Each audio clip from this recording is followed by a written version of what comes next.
اللہ الرحمن الرحیم۔ السلام علیکم ورحمۃ اللہ۔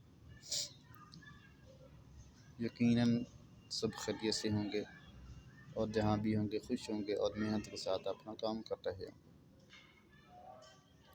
آج کا جو ہمارا سبق ہے اس میں ہم پڑھیں گے چوتھا کلمہ ترجمے کے ساتھ۔ چوتھا کلمہ توحید۔ توحید کا مطلب ہوتا ہے اکیلا، واحد اور ایک۔ لا الہ الا اللہ وحدہ لا شریک لہ لہ الملک ولہ الحمد یحیی ویمیت وہو حی لا یموت ابدا ابدا ذو الجلال والاکرام بیدہ الخیر وہو علی کل شیء قدیر۔ لا الہ الا اللہ، اللہ کے سوا کوئی عبادت کے لائق نہیں۔ وحدہ لا شریک لہ، وہ اکیلا ہے، اس کا کوئی شریک نہیں۔ لہ الملک، اسی کے لیے بادشاہی ہے۔ ولہ الحمد، اور اسی کے لیے تعریف ہے۔ یحیی و یمیت، وہی زندہ کرتا اور مارتا ہے۔ وہو حی لا یموت ابدا ابدا، وہ ہمیشہ زندہ ہے، اسے کبھی موت نہیں آئے گی۔ ذو الجلال والاکرام، بڑے جلال اور بزرگی والا ہے۔ بیدہ الخیر، اس کے ہاتھ میں بھلائی ہے۔ وہو علی کل شیء قدیر، اور وہ ہر چیز پر قادر ہے۔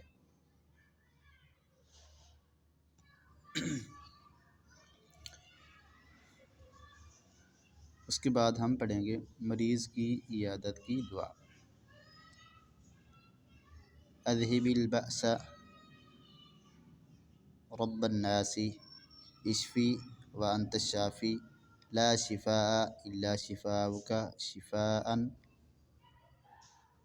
لا یغادر سقما۔ اذھب البأس رب الناس، آئے لوگوں کی رب، تکلیف کو دور فرما دے۔ اشفا، شفا عطا فرما، وانت الشافی، اور تو ہی شفا دینے والا ہے۔ لا شفاء، تیری شفا کے علاوہ، الا شفاؤک، کہیں شفا نہیں ہے۔ شفاء، ایسی شفا عطا فرما، لا یغادر سقما، جو بیماری کو باقی نہ چھوڑے۔ یہ حدیث پاک ہم ترجمے کے ساتھ زبانی یاد کریں گے۔